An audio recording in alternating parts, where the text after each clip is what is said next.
Olá, eu sou o Romeu Andriotti, nós somos especialistas em execução civil, investigação patrimonial, desmantelamento de fraudes e recuperação de crédito.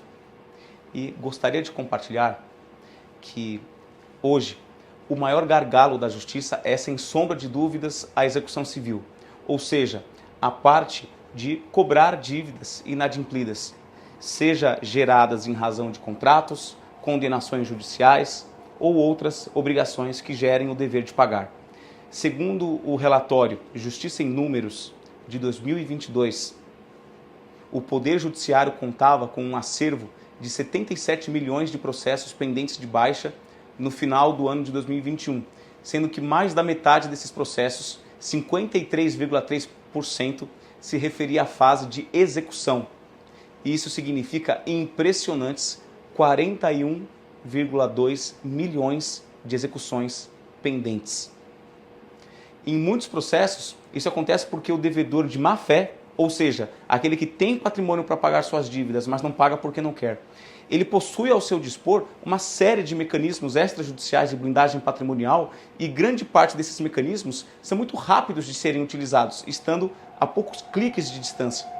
Então, por isso, há uma percepção geral, frustrante, de que o credor só tem os instrumentos processuais, que muitas vezes são bastante lentos, ao seu dispor para pedir os bens do devedor. Já o devedor que estiver de má fé, ele pode se valer de providências extraprocessuais que, por sua vez, são bastante rápidas e frustram aqueles pedidos do credor. Essas providências de alguns devedores podem incluir esvaziar as contas, transferir seus ativos para terceiros em conluio, que são os conhecidos laranjas, constituir empresas de fachada, continuar a atividade em outro CNPJ, vender seus bens para terceiros de boa-fé, entre outras providências que frustram o credor. Mas isso não precisa ser assim. A providência que mais equaliza essa relação e pode dar efetividade a esses processos é a investigação patrimonial bem feita. A investigação patrimonial diminui enormemente a desvantagem do credor diante do devedor de má-fé que age extrajudicialmente. Grande parte das pesquisas em uma investigação bem feita também é extrajudicial e servem como subsídio para que o credor possa depois ter uma atuação muito mais assertiva processualmente, rápida e, portanto, mais efetiva.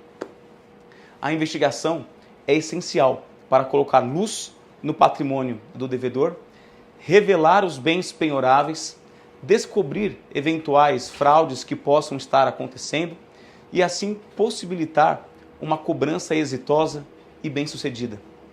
Seja antes da execução civil ou da cobrança judicial começar, seja no seu decorrer ou ainda depois de muito tempo, quando o processo já se arrasta por vários anos. Em qualquer momento, a investigação patrimonial pode gerar muito valor e dar para o credor lícitas e poderosas armas para seu advogado. A informação obtida extrajudicialmente, além de ter grande valor por si só, muitas vezes justifica perante o juiz o uso de outras medidas investigativas ou coercitivas mais arrojadas que ele pode determinar. E melhor do que isso, muitas vezes o poder da informação obtida nessas investigações é tão grande que o caso é resolvido com um acordo extrajudicial, às vezes sem sequer necessitar que tais descobertas sejam levadas ao fórum, como se diz.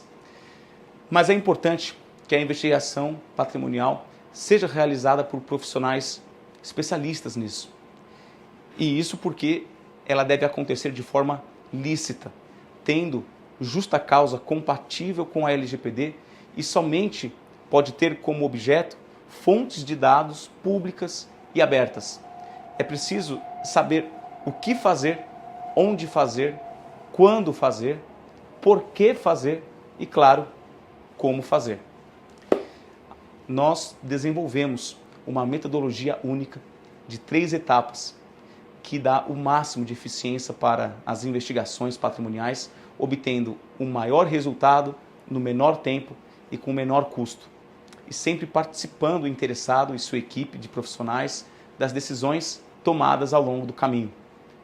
A etapa 1 foca no que chamamos de pesquisa preliminar, onde com a ajuda das ferramentas mais avançadas do mercado, disparamos uma série de buscas sobre as pessoas pesquisadas, identificando desde logo grupos econômicos, empresas, sócios, pessoas relacionadas, notícias, mídias sociais, imóveis, localidades de atuação, marcas e patentes no INPI, processos judiciais, licitações, atos societários e tantas outras informações que geram imediatamente muito valor para o interessado e abrem o universo e o ecossistema do caso.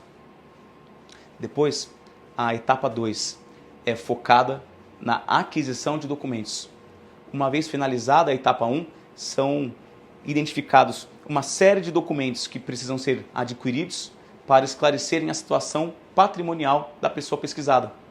Nesse momento, é preciso fazer uma seleção cuidadosa dos documentos que serão relevantes e daqueles que não serão relevantes, e depois adquirir os relevantes de forma eficiente, organizada, para que possam ser depois tratados da maneira devida. E por fim, a etapa 3 coroa toda a metodologia e consiste na análise dos documentos e elaboração das teses que poderão resolver o caso. Nessa etapa, tudo que apareceu no caso é tratado e todos os documentos adquiridos são lidos, analisados e as teses e descobertas reunidas em um dossiê, tudo com o único objetivo de encontrar uma solução para o caso, revelar bens penhoráveis, revelar fraudes eventualmente cometidas e, por assim dizer, trazer as informações fundamentais para desblindar o patrimônio. Com isso, o credor e o advogado responsável terão fatos e estratégias poderosas que poderão solucionar o caso. Se devedores profissionais são assessorados por consultorias de blindagem patrimonial, então também os credores, por sua vez, precisam se valer de uma consultoria para os assessorar a fazer a desblindagem patrimonial. Se o devedor realmente não tiver bens, então ele tem uma insolvência real e, claro, não é um crime ser pobre e, infelizmente, não poder arcar com suas obrigações. Qualquer um está sujeito a sofrer as vicissitudes da vida. Mas, se por outro lado, o devedor tiver bens e não pagar porque não quer, então, nesse caso, a insolvência dele não é real. Ela é ficta. Sua suposta pobreza é fictícia. Seu extrato bancário zerado é uma peça de ficção. E para essas situações, a investigação patrimonial é a solução.